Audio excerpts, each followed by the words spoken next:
45/5 यानी 5 9 45, 9 से थोड़ा ज्यादा। जब x 0 है तो y की वैल्यू है 9 से थोड़ी ज्यादा यहाँ पर, और जब y 0 है तब x की वैल्यू है 7 6 42 यानी 7 से थोड़ा कम और 6 से ज्यादा, 6 से ज्यादा 7 से कम यहाँ पर। तो ये जो है कुछ ऐसे आने वाला समीकरण, ऐसे। ठीक है, तो ये वाला समीकरण कौन सा है? 7।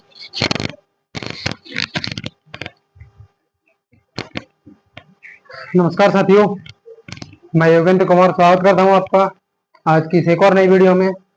तो उम्मीद करता हूँ आपसे बढ़िया होंगे और अच्छी तरह से अपनी पढ़ाई कर रहे होंगे। तो लगे रहिए, इसी तरह से अपनी पढ़ाई करते रहिए।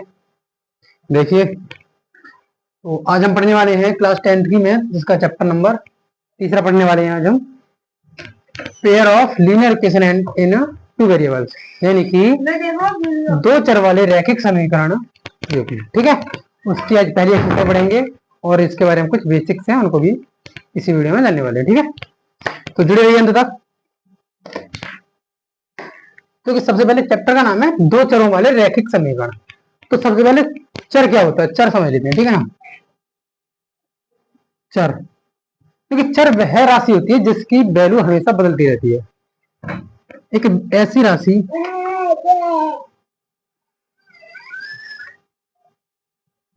जिसका मान बदलता रहता है,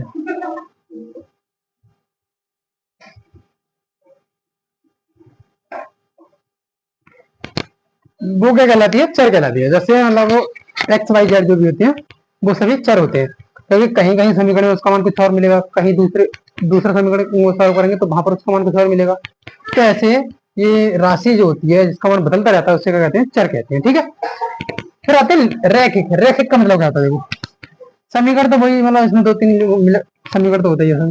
रैखिक की बात समझ लेते हैं, रैखिक क्या होता है। लेकिन रैखिक का मतलब होता है एक घात वाला।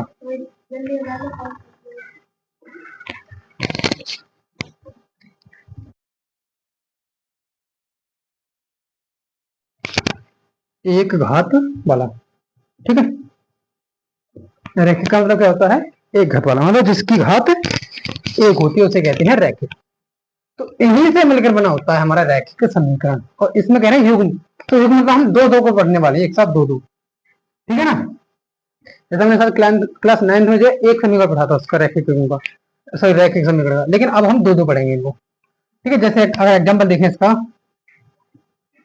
तो जैसे मान लो 3x, तो इसमें दो हैं, एक एक्स लेंगे तो दूसरा बाई लेंगे, +5y बराबर 0। ऐसा कुछ दे रखा हो, ऐसा हो, या कुछ और भी हो सकता है। ठीक है, तो मतलब इसमें देखो दो तो चर राशियां हो गई, तो दो चर हो गए, दो चर हो गए, इनकी घात दोनों की एक एक है, तो ये रैखिक भी हो गए। ठीक है, तो दो चर वाले रैखिक समीकरण, तो दो चर हो गए और रैखिक समीकरण भी हो गए। देखो युग्म देखना है तो इनका ऐसे कुछ और कर लो, ये ऐसे युग्म में जोड़े हो गए इनके। ठीक है, तो इस तरह के समीकरण को आज हम इस वीडियो में पढ़ने वाले हैं। ठीक है ना, क्लियर है सब? ठीक है, तो फिर करते हैं इसकी एक्सरसाइज को शुरू। ठीक है, एक्सरसाइज को करने से पहले एक चीज और सीख लेते हैं।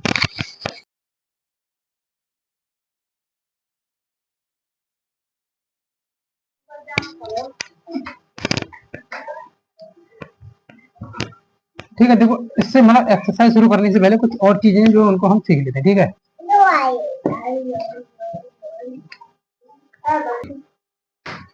ठीक है, तो ये पढ़ लेते हैं कि ये जो हमारे समीकरण जो है किस किस तरह के हो सकते हैं। ठीक है ना, जैसे कि नंबर 1 लिख लेते हैं,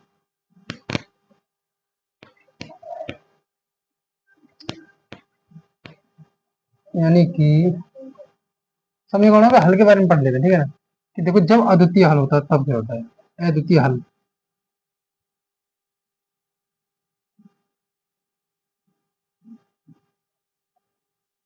अद्वितीय हल कब होगा?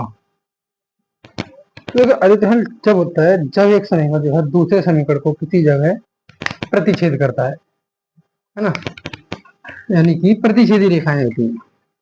जो समीकरण होंगे हमारी रेखाएं होंगी प्रतिच्छेदी रेखाएं होंगी। कैसे होंगी? प्रतिच्छेदी रेखाएं।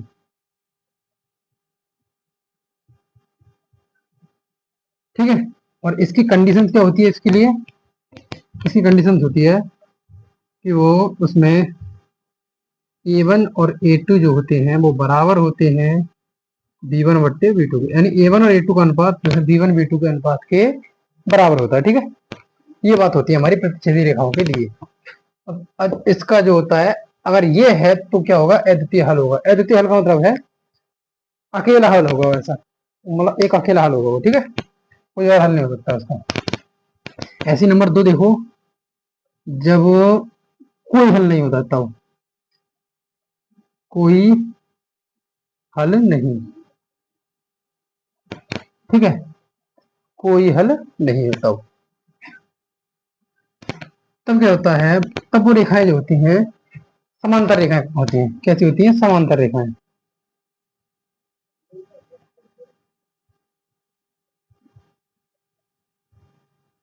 और इनके लिए क्या होता है? जो हमारा B1 और B2 का अनुपात होता है वो C1 और C2 के अनुपात के, सॉरी मैंने गड़बड़ कर दिया। हाँ, ऐसे होता है, नहीं होते, मतलब ये नहीं होते हैं ऐसे।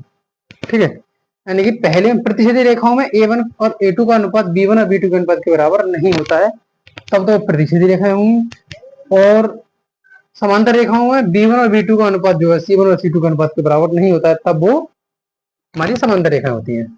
और फिर तीसरा होता है हमारा कि अपरिमित रूप से अनेक हल। अपरिमित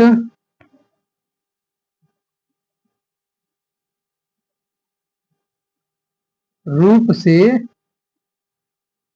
अनेक हल कब होंगे? देखिए, अपरिमित रूप से अनेक हल का मतलब हो गया कि जब दोनों रेखाएं एक दूसरे के ऊपर ही हो, पूरी पूरी, यानी समपाती रेखाएं हो। कैसी हो? समपाती रेखाएं। और इनका क्या मतलब होता है? इनका मतलब होता है कि A1 और A2 का अनुपात बराबर होता है B1 और B2 के अनुपात का, और ये भी बराबर होता है C1 और C2 के अनुपात के। ठीक है, ये हमारी 3 कंडीशंस होती हैं और इनको हम यूज करेंगे अपने सवालों में। ठीक है, तो देखिए,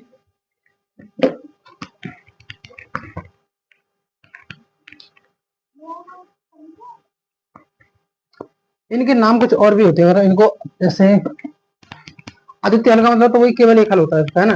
देखो, जिनमें हल निकलता है उन्हें कहते हैं संगत हल, उनकी संगत हल होती है। जैसे देखो, इसमें हल निकल रहा है तो इन्हें कहते हैं संगत रेखाएं, या फिर संगत हल होती है इनकी, संगत हल, या फिर संगत बोल दो। देखो, इसका हल नहीं निकल रहा है तो इसे बोलेंगे असंगत। ठीक है, और इसका भी हल निकल रहेगा तो ये हो गए संगत। क्लियर है ना ये सब? हल निकलेगा, जिसका हल निकल रहा है वो होगा संगत, और हल नहीं निकल रहा है तो असंगत। ठीक है, अब देखिए ये बता देते हैं जैसे प्रतिच्छेदी रेखा कैसे होती है। तो जब रेखाएं जो है एक दूसरे को काट रही होती है तब वो होती है प्रतिच्छेदी रेखाएं। प्रतिच्छेद का मतलब होता है एक दूसरे को काट देना। तो ये देखो, जहां पर काट रही है वहीं इनका हल होगा। ये जो काट रही है वहीं पर इनका हल होता है। जहां पर दो रेखाएं एक दूसरे को काटती हैं वही उन रेखाओं का हल होता है, वही उन रेखाओं का सॉल्यूशन होता है। ठीक है, तो ये होगा इनका हल, यानी इनका एक केवल एक ही हल होगा, ये वाला बस, और कोई हल नहीं होगा। ठीक है, अब देखो ऐसे ही है समांतर रेखाएं, इनका कोई हल नहीं होता है। ठीक है, तो समांतर रेखा क्या होती है? देखो, यानी जैसे आपने देखे होंगे ट्रेन की पटरी जो होती है, जो एक दूसरे को कहीं पर भी ना मिले, कहीं पर भी ना काटे, ऐसी दो रेखाएं जो एक दूसरे को कहीं पर भी प्रतिच्छेद ना करें, समांतर रेखाएं कहलाती है। क्लियर है ना? आवाज आ रही है आपको? ठीक है ना? हाँ, और देखो, संपाती रेखाएं क्या होती है? संपाती रेखाएं जिनके अपरिमित रूप से अनेक हल होते हैं। ठीक है, तो देखो, संपाती रेखाएं दो रेखा होती हैं, यानी कि जो पूरी तरह से एक दूसरे को काटती रहती है हमेशा, हर जगह, हर पॉइंट पर। तो ऐसे मतलब एक रेखा के ऊपर दूसरी रेखा जो होती है, तो ऐसे एक के ऊपर दूसरी रेखा जब होती है तो वो रेखा क्या कहलाती हैं? संपत्ति रेखाएं कहलाती हैं। तो इन 3 पैरामीटर्स को लेकर ही हम सवाल करने वाले हैं। ये 3 पैरामीटर्स हैं जो हमारे सवाल में यूज होने वाले हैं। ठीक है, क्लियर है ना? इनको याद रख लेना बस। A1 और A2 और ये A1 B1 C1 इनको भी बता देते हैं। देखो ये होते क्या है? जैसे हम कोई भी समीकरण लिखते हैं, जैसे मान लो 5x प्लस 6y बराबर 3, हमने दूसरा लिखा 9x प्लस 7y बराबर -1। ठीक है, तो इनमें जो है, जो x का गुणांक होता है, x का कॉफिशिएंट जो होता है, x का गुणांक जो होता है वो होता है a1, यानी पहली वाली समीकरण के लिए a1, दूसरी वाली के लिए a2। तो ये हो गया a1, यानी कि a1 क्या हो गया यहाँ पर, चलो लिख देते हैं अलग। तो देखो यहाँ पर a1 क्या हो गया 5, और ये हो गया b1, तो b1 क्या हो गया 6। y का जो गुणांक होता है वो b1 होता है, x का गुणांक जो होता है वो a1 होता है, a होता है, और देखो जो कांस्टेंट होता है उसे c कहते हैं। तो c क्या है हमारा, तो c देखो अब इधर ऐसे है, तो हमारा मेन समीकरण जो होता है वो होता है ऐसे हमारे ax plus B x plus C बराबर 0। तो ये जब इधर लेके आएंगे तो ये माइनस का हो जाएगा, है ना, तो ये इधर लेके आएंगे तो ये प्लस का हो जाएगा। तो इसे उसी रूप में लिख देते हैं, ठीक है ना, माइनस बराबर 0 और ये प्लस बराबर 0। तो हमारा सी की वैल्यू क्या है, -3, क्या है -3। और देखो इसमें C1, ऐसे इसके लिए A2 क्या है, देखो 9 है, A2 क्या है 9 है, B2 क्या है, B2 देखो 7 है, और C2 क्या है प्लस का 1 है, तो C2 क्या है 1 है। ये होते हैं हमारे A1 B1 और A2 B2 जो भी होते हैं C1 C2। ठीक है, इन्हीं को देखकर हम पता कर पाते हैं कि रेखाएं समांतर हैं या प्रतिच्छेदी हैं या फिर समबादी रेखाएं। ठीक है, और वहीं से हम ये बता पाएंगे कि उनके हल जो है संगत हल है या फिर असंगत हल है। क्लियर है सब, ठीक है ना। देखो फिर चलते हैं एक्सरसाइज की तरफ।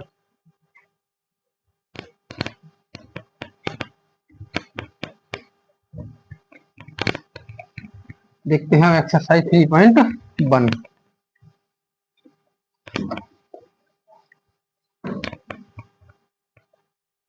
देखो तो एक्सरसाइज में पहला सवाल क्या कह रहा है,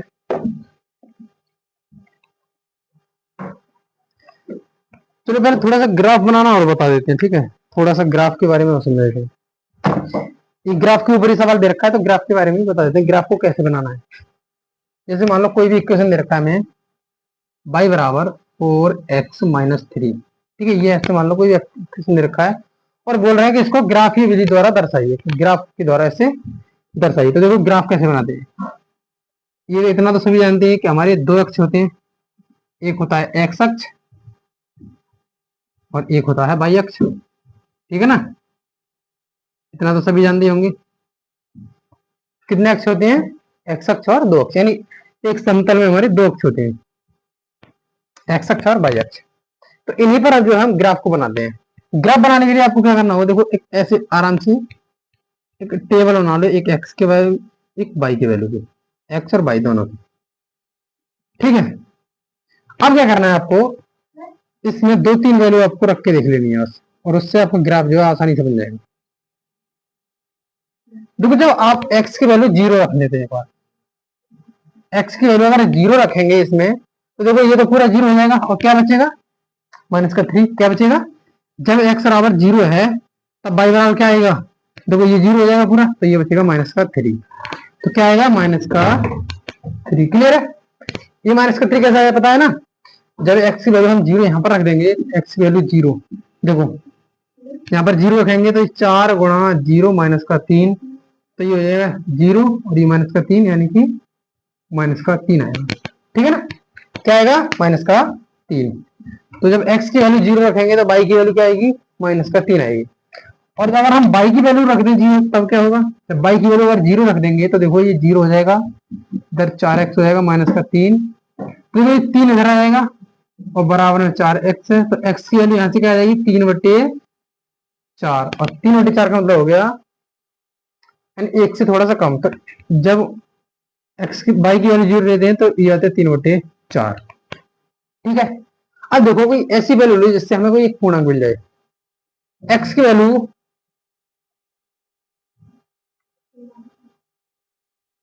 अगर हम 1 लेते हैं, x की वैल्यू क्या लेना है 1, जब x की वैल्यू 1 लेंगे तो ये होगा 4 एकम 4।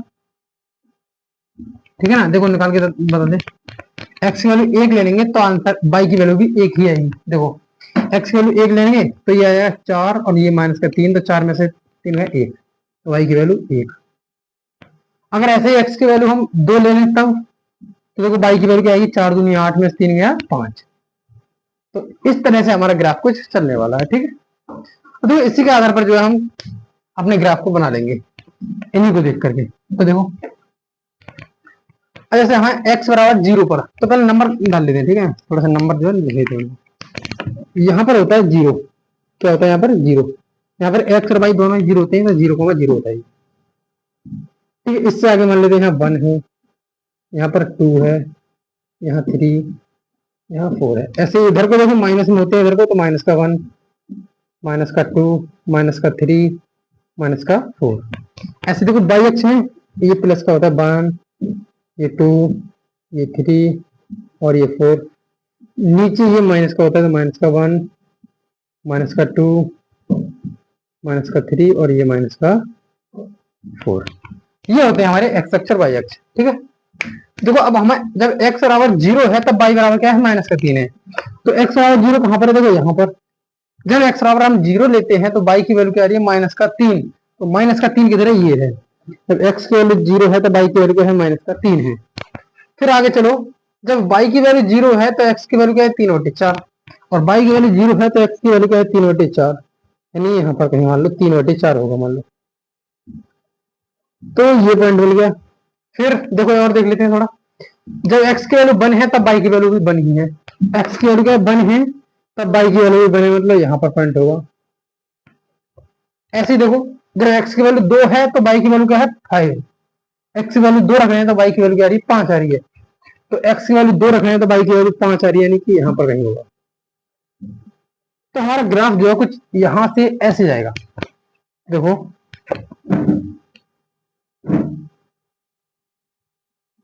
ये ऐसे ऐसे कुछ हमारा ग्राफ जो है जाने वाला है।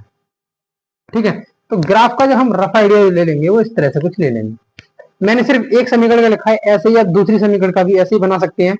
और फिर मान लो जहां पर भी ये दोनों समीकरण एक दूसरे को काटेंगे वही इनके क्या होंगे, हल हो जाएंगे। ठीक है ना, वही इनके हल हो जाएंगे। जैसे मान लो एक और समीकरण जो इस तरह से है, तो जहां पर वो समीकरण काटेगी वही इसका क्या होगा, हल होगा। क्लियर है ये सब।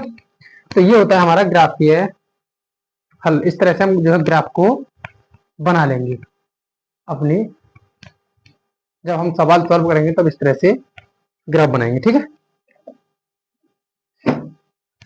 तो देखिए देखते हैं क्वेश्चन नंबर 1 क्या कहता है।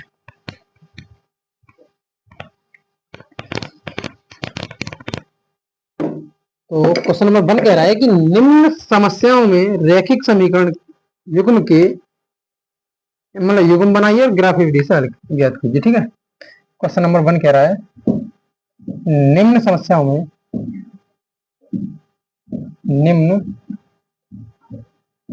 समस्याओं में रैखिक समीकरणों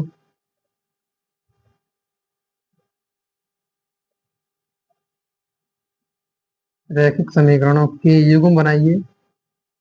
युग्म मतलब जोड़ा बनाइए, युग्म बनाइए और ग्राफीय विधि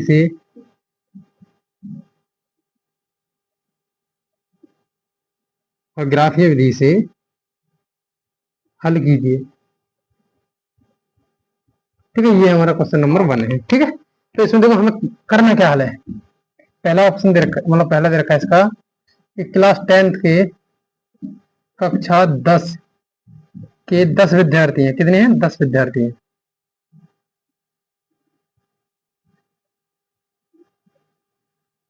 कक्षा 10 के 10 विद्यार्थियों ने एक गणित की पहेली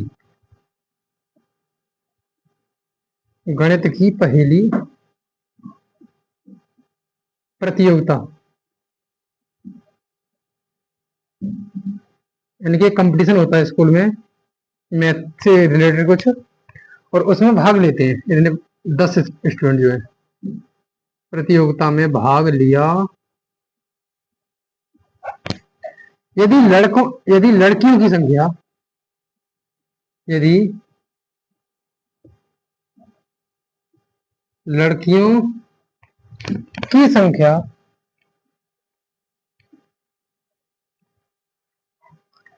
लड़कों की संख्या से, यदि लड़कियों की संख्या लड़कों की संख्या से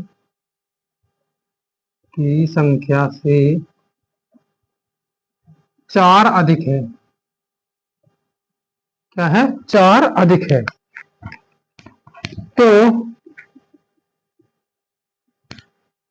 प्रतियोगिता में भाग लिए लड़कों और लड़कियों की संख्या ज्ञात कीजिए। तो प्रतियोगिता में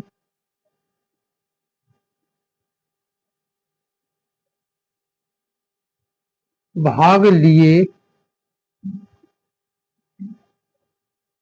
लड़कों और लड़कियों की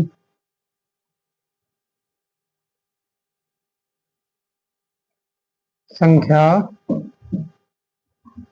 ज्ञात कीजिए। ठीक है, ये है हमारा क्वेश्चन। तो देखो कह रहे हैं कि इसको जो है पहले तो समीकरण युग्म बनाइए और फिर उसी मतलब उसको जो है ग्राफ द्वारा हल कीजिए। ठीक है, हल भी करना है उसको। देखो सॉल्यूशन देखते हैं इसका। पहले कह रहे हैं कि कक्षा 10 के 10 विद्यार्थी हैं। कितने विद्यार्थी हैं? टोटल 10। उनमें से कुछ लड़के हैं और कुछ लड़कियां हैं, तो हम लड़के और लड़कियों को अलग अलग नाम दे देते हैं कुछ। ठीक है, तो माना लड़कों की संख्या मान लेते हैं x,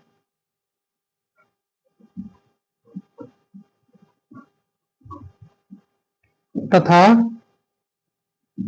लड़कियों की संख्या y मान लेते हैं। ठीक है, लड़कियों की संख्या y है। ठीक है, हमने जो भाग लिए हैं उस प्रतियोगिता में, उसमें लड़कों की संख्या मान ली x और लड़कियों की संख्या मान ली y। तब देखो, तब प्रश्नानुसार, मतलब प्रश्न के अनुसार प्रश्न क्या कह रहा है? तो प्रश्न कह रहा है कि टोटल विद्यार्थी कितने हैं? 10 हैं। तो 10 है, इसका मतलब हो गया कि x प्लस वाई, यानी लड़का और लड़कियां टोटल मिला के कितनी है? 10। तो ये हो गया हमारा समीकरण नंबर 1। ठीक है ना। ये देखो, ये तुम्हें यहाँ से खुद बनाने पड़ेंगे, ये ढूंढने पड़ेंगे। ये कह रहे हैं कि ये कह रहे हैं 10 विद्यार्थी हैं, तो ये देखो 10 विद्यार्थी कौन कौन से हैं, यानी लड़के और लड़कियां दोनों को मिलाकर कितने हैं? 10 विद्यार्थी हैं। और कह रहे हैं कि लड़कियों की संख्या जो है लड़कों की संख्या से 4 अधिक है। तो लड़कियों की संख्या बाई जो है वो लड़कों की संख्या से 4 अधिक है, यानी लड़कियों की संख्या लड़कों की संख्या से 4 अधिक है। तो ये हो गया हमारा समीकरण नंबर 2। चलो इसको थोड़ा सॉल्व कर लेते हैं, उसके बाद करेंगे। तो कोई x और इसको ले जाते हैं इधर, तो माइनस का बाई, और इस 4 को ले जाते हैं इधर, तो ये माइनस का 4 हो जाएगा। ये हो जाएगा समीकरण नंबर 2। ठीक है ना, ये कैसे आया, समझ आया ना? देखो इधर बताता हूँ, ये बाई बराबर x माइनस प्लस 4, तो x तो यही रहने देते हैं, इस 4 को ले इधर, माइनस का 4, ये x यहीं पर है, और ये बाई आ गई इधर, तो माइनस का बाई। हमने यही लिख दिया है कि x माइनस का बाई और इधर क्या है? माइनस का 4 है। ठीक है, क्लियर है ना? समीकरण कैसे बनाया मैंने? तो ये होगा हमारे समीकरण, 2 समीकरण बन चुके हैं। अब देखो, इनको हम पहले ग्राफ पे बना लेते हैं। वैसे देखो एक चीज और पता यहाँ से देखो पता चलनी चाहिए कि देखो a1 और मतलब a1 बट्टे a2 का और b1 बट्टे b2 का अनुपात जो है बराबर नहीं है। a1 बट्टे a2 जो है वो b1 बट्टे b2 के बराबर नहीं है। क्यों नहीं है? देखो यहाँ पर प्लस का बना है और यहाँ पर माइनस का बन है, तो इसका मतलब होगा ये प्रतिच्छेदी रेखाएं हैं। कैसी हैं? प्रतिच्छेदी रेखाएं। प्रतिच्छेदी रेखाएं हैं, तो देखो बनाते हैं ग्राफ।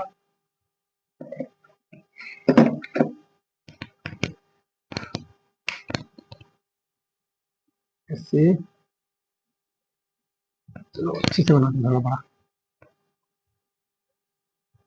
ये है एक्स अक्ष और ये है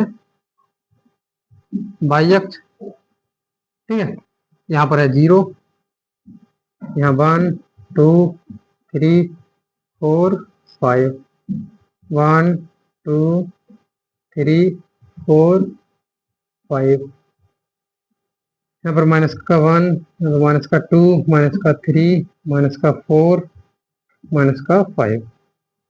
ऐसे इधर माइनस का 1, माइनस का 2, माइनस का 3, -4 और -5। ये हो गया। अब देखो पहले समीकरण के लिए हम बना देते एक बॉक्स पहले समीकरण के लिए, यानी इसके लिए।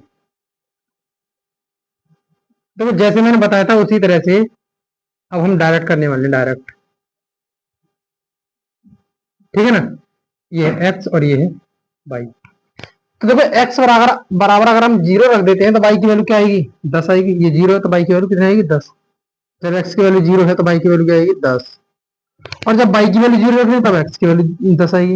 ये 0 है तभी 10 आएगी। ठीक है ना, आपको ग्राफ बनाने के लिए यही तरीका अपनाना होगा। आवाज आ रही है ना क्लियर? ठीक है ना, ठीक। तो देखो एक्स की वैल्यू जब 0 रखते हैं तो वाई की वैल्यू 10 आती है, और जब वाई की वैल्यू 0 रखते हैं तो एक्स की वैल्यू 10 आती है। ठीक है, अब देखो जब एक्स की वैल्यू हम मान लो 1 रख लेते हैं तब वाई की वैल्यू क्या आएगी, यहाँ 1 है तो उधर जाकर घट जाएगा, तो वाई की वैल्यू आएगी 9। कितनी आएगी, 9 आएगी। एक्स की वैल्यू 1 रखने पर वाई की वैल्यू 9 आएगी। देखो यहाँ से निकाल निकाल के देख सकते हैं, देखो कैसे आई है। एक्स की वैल्यू 1 तो वाई की वैल्यू कितनी आएगी, 10 में से 1 जाएगा तो 9। कितनी आएगी, 9 आएगी। ठीक है, और जब बाई की वैल्यू अगर हम 1 लेंगे तब, जब बाई की वैल्यू हमने 1 ले ली तो एक्स की वैल्यू 9 आएगी। बाई की वैल्यू 1 लेने पर एक्स की वैल्यू 9 आएगी। तो हमारा पहला समीकरण देखो कैसे बनेगा, एक्स की वैल्यू है 0 तब उस समय बाई की वैल्यू क्या है, 10। अच्छा 10 ज्यादा लंबा जा रहा है तो एक काम करते हैं, इनको दो दो के हिसाब से ले लेते हैं पैरीमीटर से। हमने 1 2 3 4 5 रखा है, इनको दो दो के हिसाब से ले लेते हैं, दो दो का अंतराल ले लेते हैं, 2 4 6 8 10। ऐसे ये माइनस के 2 माइनस ये 2 ये 4 ये 6 ये 8 और ये 10।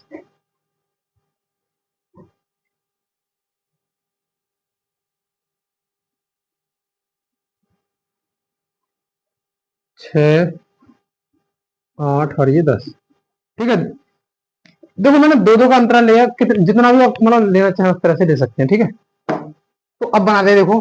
तो पहला है 0 पर क्या है, बाई की वैल्यू 10 है। जब एक्स 0 है तो बाई की वैल्यू क्या है, 10 है। तो बाई की वैल्यू 10 कहां पर है, यहाँ पर है। ठीक है, जब बाई की वैल्यू 0 है तो एक्स की वैल्यू 10 है, बाई की वैल्यू 0 है तो एक्स की वैल्यू 10 है। यानी ये समीकरण जो है कुछ ऐसे मिलने वाला है। लेकिन फिर भी और भी पॉइंट है हमारी, सिर्फ 2 पॉइंट से भी आप समीकरण का जो है ग्राफ बना सकते हो, 2 पॉइंट से भी बना सकते हो। लेकिन मैंने और ज्यादा कर लिया ताकि इनके बीच में भी पता चल जाए आपको कि टेढ़ा मेढ़ा तो नहीं है कुछ। जब एक्स की वैल्यू 1 लेते हैं हम, यानी 1 यानी यहाँ पर होगा, तो बाई की वैल्यू क्या है, 9 है, तो ये यहाँ पर कहीं होगा ऐसे। ठीक है, फिर जब बाई की वैल्यू 1 लेते हैं हम, 1 बाई की वैल्यू यहाँ पर लेते हैं तो एक्स की वैल्यू 9 है, यानी इससे ऊपर थोड़ा सा यहाँ पर होगा।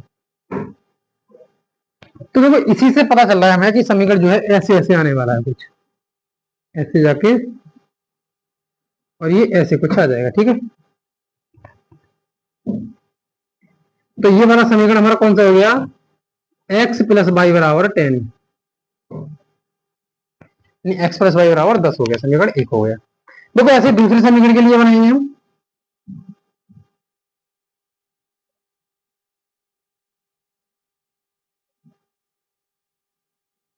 एक्स और वाई, तो देखो जब एक्स की वैल्यू यहाँ पर 0 लेंगे तब क्या आएगा, देखो एक्स की वैल्यू आएगी हमें 0 तो वाई की वैल्यू क्या आएगी, 4 आ जाएगी। माइनस से माइनस कैंसिल हो जाएगा, वाई की वैल्यू 4 आ जाएगी। देखो कैसे, एक्स की वैल्यू होगी 0 माइनस वाई बराबर माइनस के 4, और जब 0 है तो इससे माइनस से माइनस कैंसिल हो जाएगा, वाई की वैल्यू कितनी आ जाएगी, 4 आ जाएगी।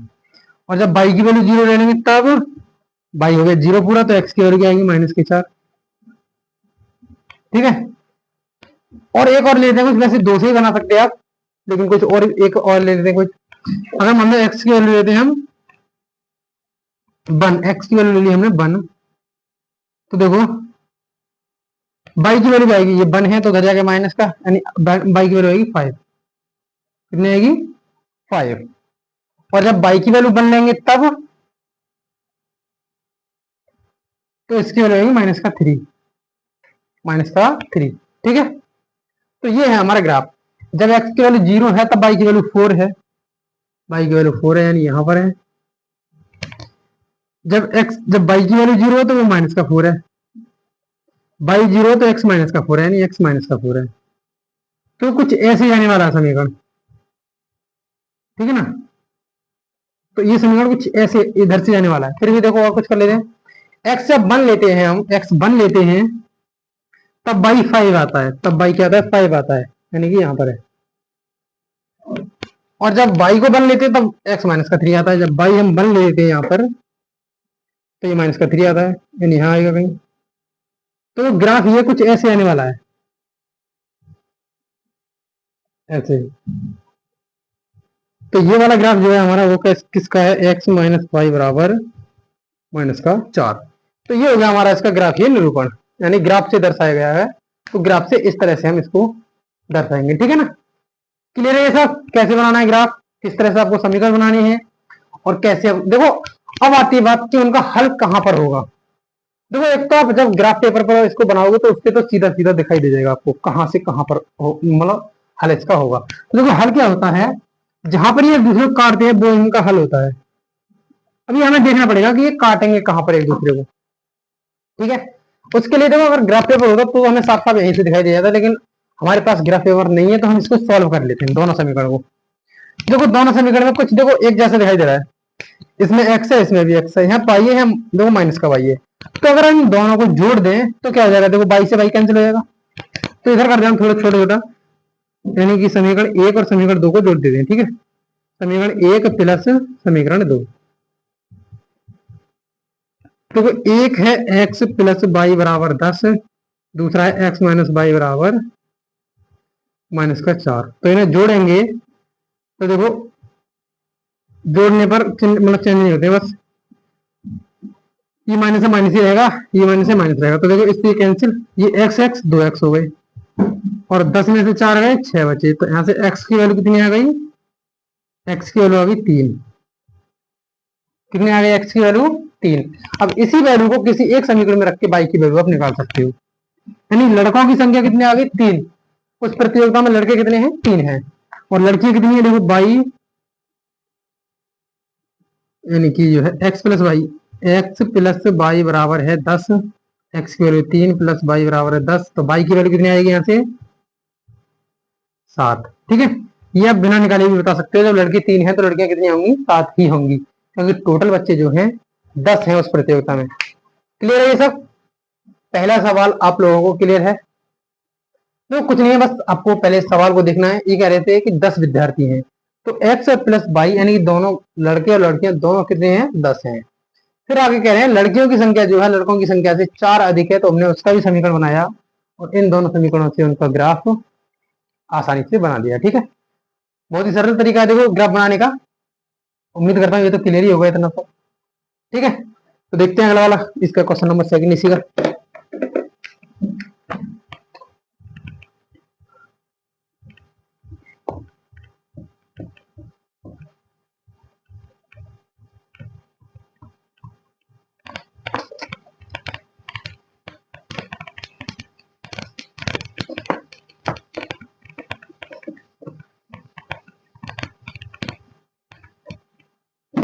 देखो दूसरा वाला क्या कह रहा है, ये कह रहा है 5 पेंसिल तथा 7 कलम, 5 पेंसिल तथा 7 कलम,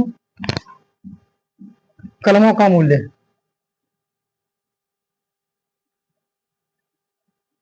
50 रुपये है। क्या है 50 रुपये है, जबकि 7 पेंसिल तथा 5 कलमों का मूल्य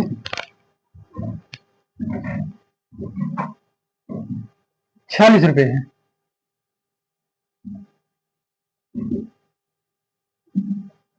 फिर कह रहे हैं एक पेंसिल का मूल्य तथा एक कलम का मूल्य ज्ञात कीजिए। एक पेंसिल का मूल्य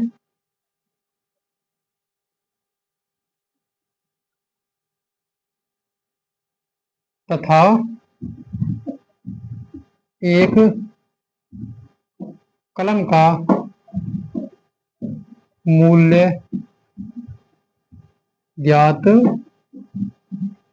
कीजिए, ये है हमारा सवाल, ठीक है ना। तो देखिए देखते हैं इसका सॉल्यूशन।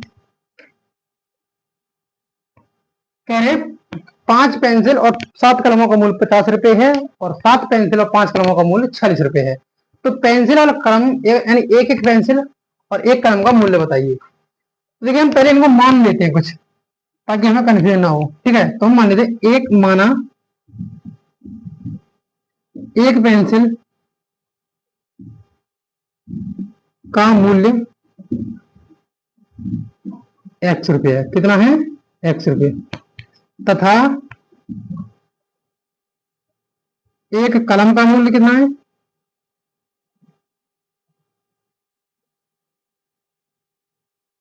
ये मान लेते हैं 22 रुपये है। ठीक है, पेंसिल का मूल्य x रुपये और कलम का मूल्य 22 रुपये। फिर ये कह रहा है 5 पेंसिल का मूल्य 7 और 7 कलमों का मूल्य टोटल जो है 50 रुपये है। तो 5 पेंसिल, तो एक पेंसिल का मूल्य x है, तो 5 पेंसिलों का मूल्य कितना होगा? 5x। वही प्रश्नानुसार लिख देंगे यहाँ पर, प्रश्नानुसार।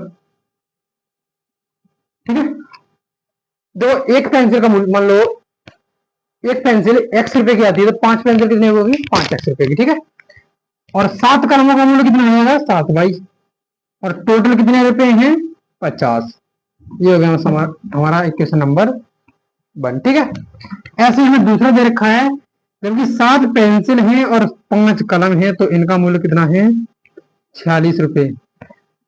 इन्हीं दो समीकरणों से हमें जो है आंसर है वो निकालना है अपना। ठीक है, क्लियर है ना ये सब? तो देखो अब इन्हीं से हम पहले ग्राफ बना लेते हैं कुछ अपना। ठीक है, देखो ग्राफ यहां पर बना लेते हैं।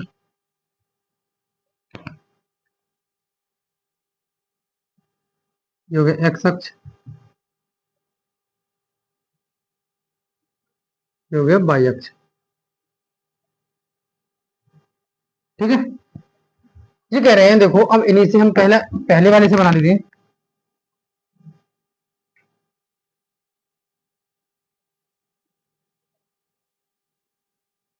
एक्स और वाई,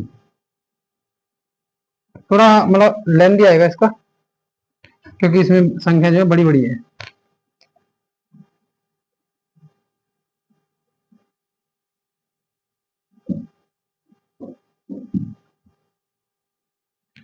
देखो पहले के लिए मान लो जब एक्स बराबर अगर हम ले लेते हैं 0, बस आप 0 से ही बना लो, दो वैल्यू से आप बना सकते हो। जब एक्स की वैल्यू अगर 0 ले लेंगे तब वाई की वैल्यू कितनी आएगी? 50/7।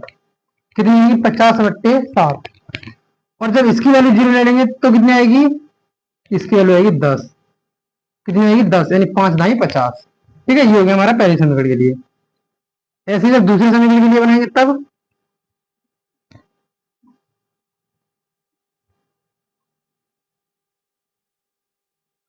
देखो एक्स की वैल्यू अगर 0 लेंगे तो वाई की वैल्यू कितनी आएगी? 46/5।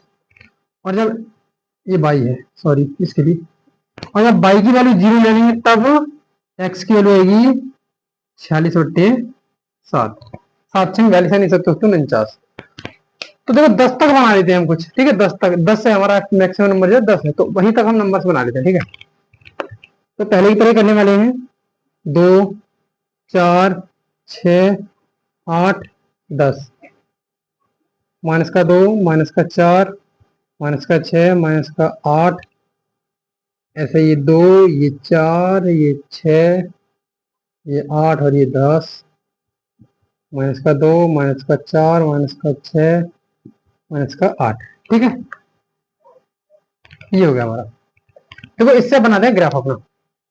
पहला समीकरण के लिए देखो, पहला है x0 है, वाई की वैल्यू 50/7, यानी कि 7 से थोड़ा सा अधिक, 7 से थोड़ा सा अधिक।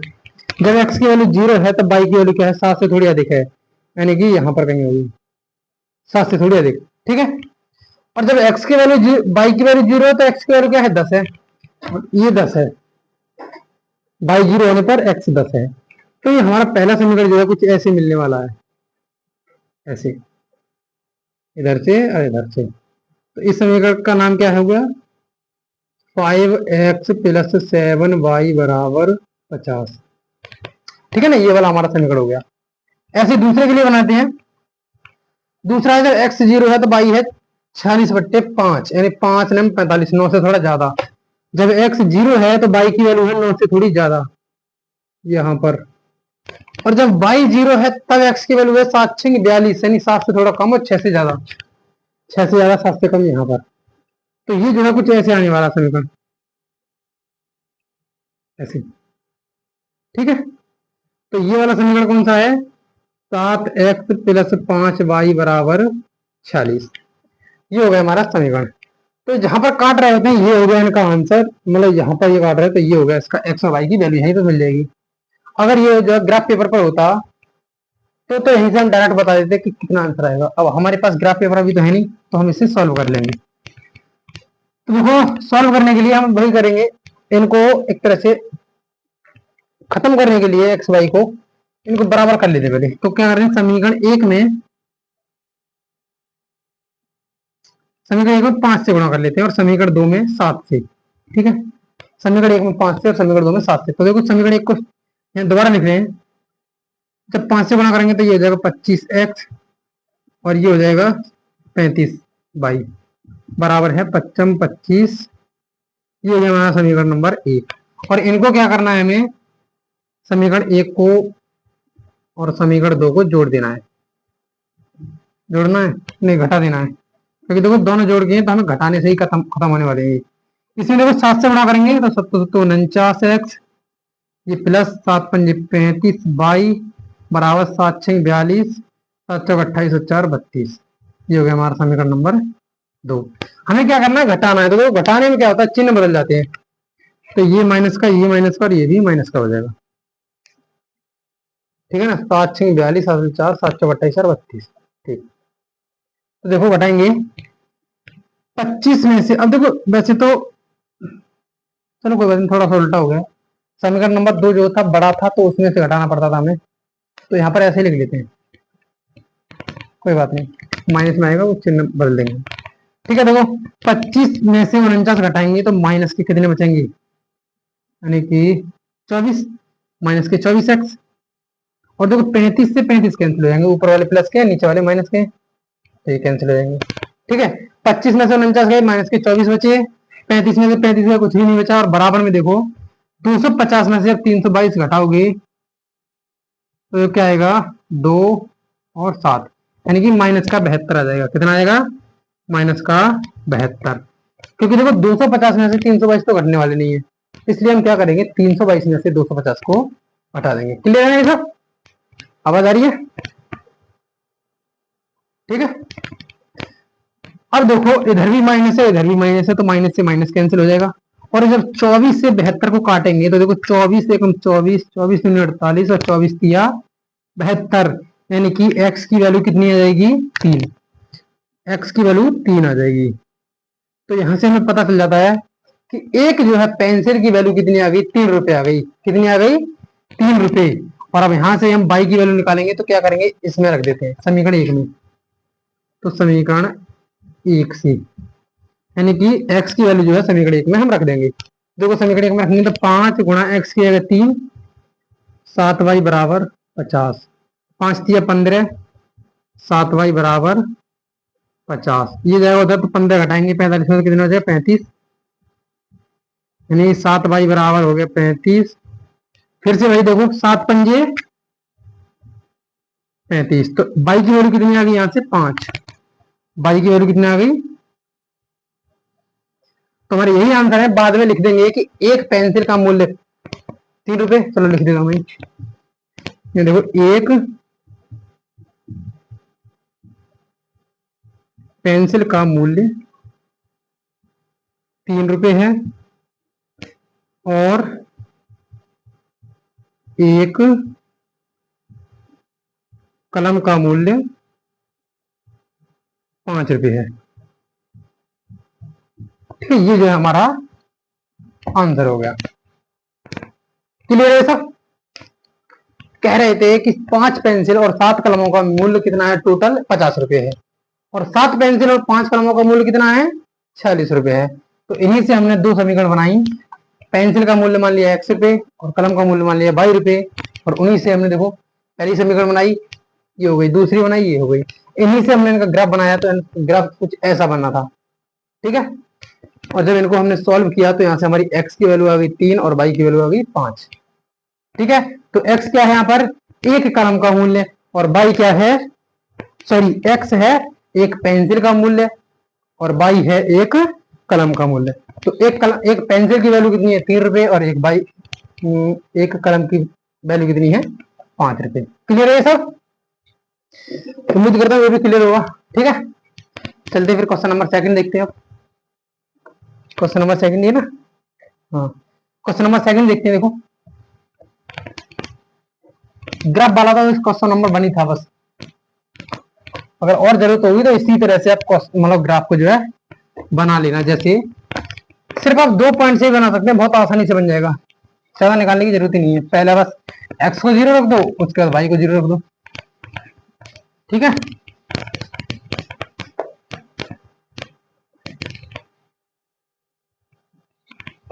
चलो तो क्वेश्चन नंबर सेकंड देखते हैं।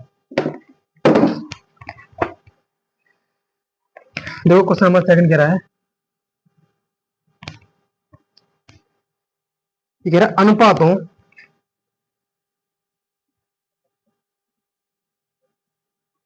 अनुपातों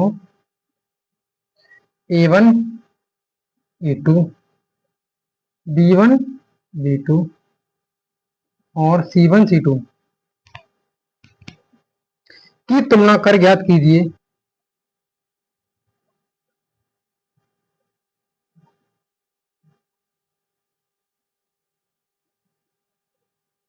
कीजिए कि निम्न समीकरण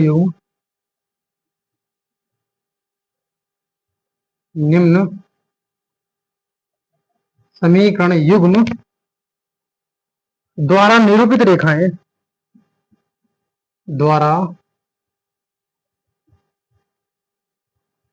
रेखाएं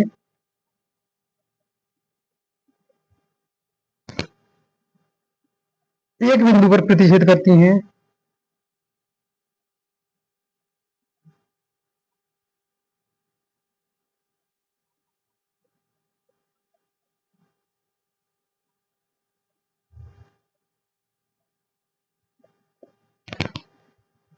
समांतर हैं अथवा संपाती हैं, ठीक है। ये हमें चेक करना है कि हमारे समीकरण जो हैं एक प्रतिच्छेदी रेखा के हैं या फिर समांतर रेखा के हैं या फिर संपाती रेखा के हैं, ठीक है। ये जो है हमें सवाल दे रखा है। तो देखिए पहला है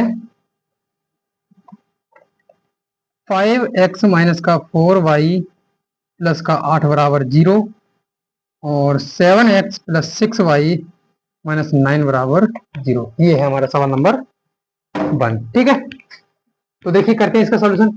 ये कह रहे हैं कि इनकी तुलना कीजिए मतलब जो मैंने अभी तुम्हें इससे मतलब इस एक्सरसाइज को शुरू करने से पहले मैंने तुम्हें बताया था कि अद्वितीय हल के लिए कौन सी कंडीशन होती है और अनेक हल के लिए कौन सी कंडीशन होती है और कोई भी हल नहीं होता तब कौन सी कंडीशन होती है। तो उनके लिए हम जो है इनकी उसी तरह से हम इनकी तुलना करने वाले हैं, ठीक है। तो देखिए पहले यहाँ पर A1 क्या है, A1 है 5, B1 क्या है माइनस का 4 और C1 क्या है 8। देखिए ये तो मैं पहली बार सिर्फ पहले सवाल में लिखने वाला हूँ आपके लिए, ठीक है। दूसरा सवाल जो है मैं डायरेक्ट करूंगा आपके सामने। देखो ऐसे A2 क्या है 7, B2 क्या है 6 और देखो C2 क्या है माइनस का 9। यहां से हमें तुलना कर लेनी है। देखो A1 बट्टे A2, अब यहां से हम निकाल लेते हैं A1 बट्टे A2, ये आएगा 5 बट्टे 7। ऐसे निकाले हम B1 बट्टे B2, देखो ये आएगा माइनस का 4 बट्टे 6, माइनस 4 बटे 6 को अगर काटे तो 2 और 3 यानी कि माइनस का 2 बटे 3। और C1 बट्टे C2 क्या आएगा, देखो ये आएगा 8 बट्टे माइनस के 9। देखो इसे काटे अगर ये नहीं कटेगा, तो हमारे इस तरह से आ रहे हैं कुछ। तो यहां से देखो हमारा A1 बट्टे A2 जो है B1 बट्टे B2 के बराबर है नहीं है। तो यहां से कर देंगे कि A1 बट्टे A2 जो है वो बराबर नहीं है B1 बट्टे B2 के। तो बस यहीं पर रुक जाओ और यहां से आगे जाने की जरूरत ही नहीं है। और ये वाली कंडीशन मैंने किसके लिए बताई थी, प्रतिच्छेदी रेखा के लिए। तो इसका मतलब होगा ये जो है एक बिंदु पर प्रतिच्छेद करती है। तो ये रेखाएं यहां लिख देंगे, ये रेखाएं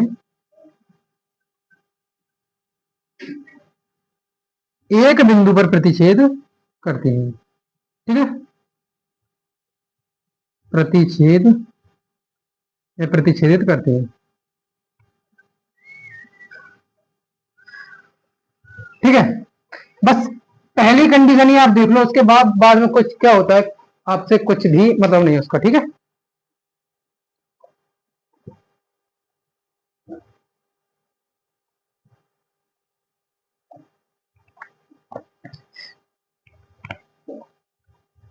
बस पहली कंडीशन मिल गई, बाकी बाद में कुछ भी देखना नहीं है आपको। तो ये हो गया, देखो पहली हो गई। अब देखो दूसरा वाला जो है, पहले आप खुद से वीडियो को बंद करो और खुद से ट्राई करो, एक बार खुद करो अपने आप। यह है 9x प्लस का 3y प्लस 12 बराबर 0। ठीक है, इसमें दूसरे दो रखा है 18x प्लस 6y प्लस 24 बराबर 0। देखो वीडियो को करो बंद और खुद से ट्राई करो कि ये समांतर है या संपाती है या फिर प्रतिच्छेदी रेखाएं। ठीक है, देखिए करते हैं सॉल्यूशन, इसका भी सॉल्यूशन देखते हैं। तो देखो यहां से अगर a1 बट्टे a2 निकाले हम, तो मैं डायरेक्ट करने वाला हूँ 9 बट्टे 18, यानी कि 9 एकम 9, 9 दूनी 18, 1 बट्टे 2। क्लियर है? ऐसे हम निकालें b1 बट्टे b2, तो ये देखो 3 बट्टे 6, वही 1 बट्टे 2। c1 बट्टे c2 निकालें तब 12 बट्टे 24, और ये भी वही हो गया 1 बट्टे 2। तो देखिए सभी के सभी 1 बट्टे 2 हैं, इसका मतलब है कि a1 बट्टे a2 बराबर है b1 बट्टे b2 के, और ये बराबर है c1 बट्टे c2 के। तो ये कंडीशन कौन से में होती थी? इसका मतलब है ये रेखाएं रेखाएं जो क्या हैं, संपाती हैं। कैसी रेखाएं हैं? संपाती। और संपाती हैं तो क्या होता था, अनेक हल होते थे, अपरिमित रूप से अनेक हल होते हैं। ठीक है ना? देखो तीसरी मतलब तीसरा सवाल है, इससे इसे भी करो। देखो अभी वीडियो करो बंद और खुद से ट्राई करो। 6x माइनस का 3y प्लस का 10 बराबर 0, 2x माइनस का y प्लस 9 बराबर 0। करो इसे, वीडियो कर दो बंद और खुद से ट्राई करो। ठीक है,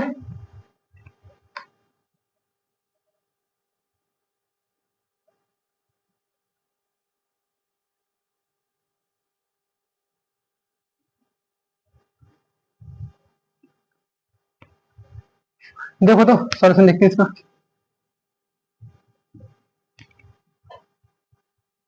वही देखो a1 बट्टे a2 निकालेंगे तो क्या आएगा, देखो 6 बट्टे 2 यानी कि 3। b1 बट्टे b2 निकालेंगे तो माइनस का 3 बट्टे माइनस का 1, यानी कि ये भी आएगा 3 एकम 3। c1 बट्टे c2 निकालेंगे तब देखो ये क्या आएगा, देखो 10 बट्टे 9। देखो पहले दोनों तो बराबर हैं, तो पहले दोनों बराबर है, ऐसी हमारे पास कोई भी कंडीशन नहीं थी। तो देखो तीसरा वाला देखो, यानी कि b1 बट्टे b2 ये बराबर नहीं है c1 बट्टे c2 के, और ये कंडीशन किसके लिए होती है? समांतर रेखाओं के लिए। किनके लिए? समांतर रेखाओं के लिए। ठीक है ना? क्लियर है इतना?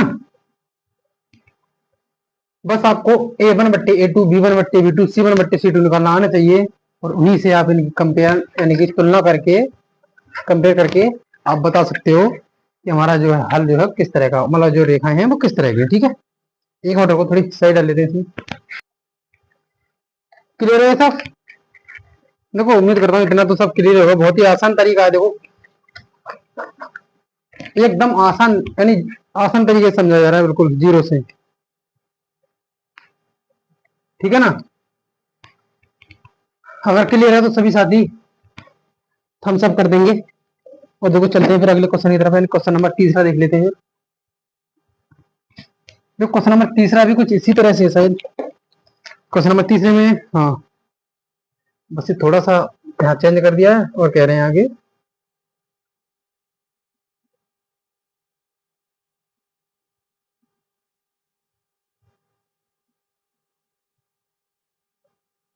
एक बिंदु पर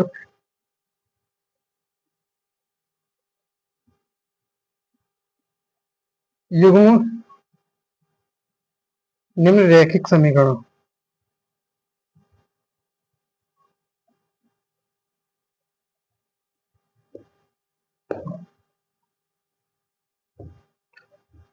देखो क्वेश्चन नंबर तीसरा हम लिखने वाले हैं, ठीक है। ये जो है इतना जो है सेम है, इसलिए मैंने इसको नहीं मिटाया।